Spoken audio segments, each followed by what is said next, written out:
Assalamualaikum warahmatullahi wabarakatuh. Perkenalkan, nama saya Silvi Silviana Salim dari kelas 2A23.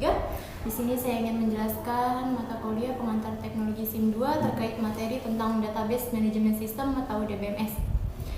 Yang pertama, saya akan menjelaskan materi tentang DBMS, yaitu pengertian Database Management System atau DBMS, yaitu perangkat lunak yang digunakan untuk mengelola dan mengatur data dalam suatu basis data. Basis data merupakan kumpulan data yang terstruktur, tersimpan, dan dapat diakses dengan mudah.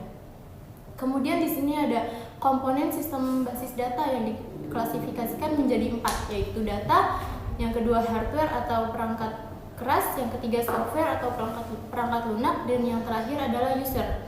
Yang pertama, data. Data ini dibagi menjadi 3, yaitu data tetap, data tidak tetap, dan data yang bertambah menurut waktu.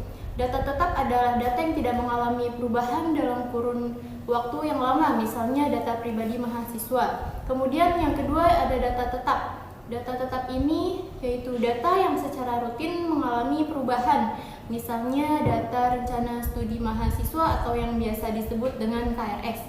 Kemudian yang ketiga, data yang bertambah menurut waktu, yaitu adanya penambahan atau perubahan data dalam kurun waktu tertentu, misalnya data transkrip nilai. Kemudian yang kedua ada hardware atau perangkat keras, yaitu digunakan untuk mengelola sistem basis data. Ini terbagi menjadi 4, yaitu komputer untuk mengelola tugas-tugas tanpa bantuan perangkat lain.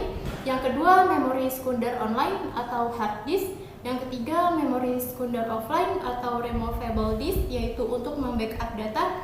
Dan yang keempat, perangkat komunikasi untuk sistem jaringan. Kemudian yang ketiga, ini ada software atau perangkat lunak, yaitu digunakan untuk perantara antara pengguna dengan data fisik. Data fisik berupa Database Management System atau DBMS dan program-program aplikasi. Dan yang keempat ini ada yang namanya user atau pengguna, yaitu yang berinteraksi langsung dengan basis data melalui DBMS. Terbagi menjadi 3, yaitu Database Administration atau DBA, yaitu membuat basis data dan mengontrol akses ke basis data.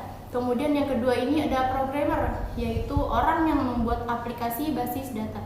Yang ketiga ini ada end user atau pengguna akhir, yang tugasnya itu melakukan penambahan, penghapusan, dan melakukan akses data. Di sini ada tujuan utama dari DBMS, yaitu menyediakan lingkungan yang mudah dan aman untuk penggunaan dan perawatan database. Kemudian di sini saya akan menjelaskan fungsi DBMS. Yang pertama itu sebagai data manipulation, yaitu untuk memodifikasi dan mengakses data. Kemudian data security dan integrity, yaitu untuk memeriksa keamanan dan integritas data. Yang ketiga data recovery, yaitu untuk menangani kegagalan pengaksesan yang disebabkan oleh kerusakan sistem. Kemudian di sini ada bahasa DBMS. Bahasa yang sering kali digunakan dalam DBMS yaitu Structured Query Language atau SQL, yaitu bahasa standar yang digunakan pengguna untuk berinteraksi dengan basis data melalui Database Management System. Yaitu biasa yang dipakai itu ada 2, yaitu Data Definition Language dapat membuat tabel baru, indeks, penyimpanan tabel. Kemudian Data Manipulation Language, yaitu dapat memanipulasi data seperti penambahan, pengubahan, atau penghapusan data. Kemudian yang terakhir di sini ada istilah-istilah dalam database management system, yaitu yang pertama ada entitas atau table, yaitu objek yang dapat dibedakan antara objek yang satu dengan objek yang lainnya. Kemudian ada field, yaitu setiap entitas memiliki atribut untuk mewakili suatu entitas yang lain. Contohnya itu seperti NPM, nama, dan alamat. Kemudian yang ketiga ada record, yaitu kumpulan elemen yang saling berkaitan tentang suatu tabel.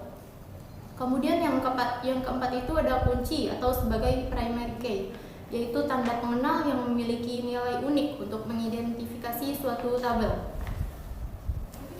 Di sini saya akan memberikan contoh tabel dari Database Management System tentang tabel peminjaman buku perpustakaan. Fieldnya itu kita isi dengan nama peminjaman, kemudian data value-nya itu terdiri dari nomor anggota perpustakaan, nomor buku, tanggal peminjaman, dan tanggal pengembalian.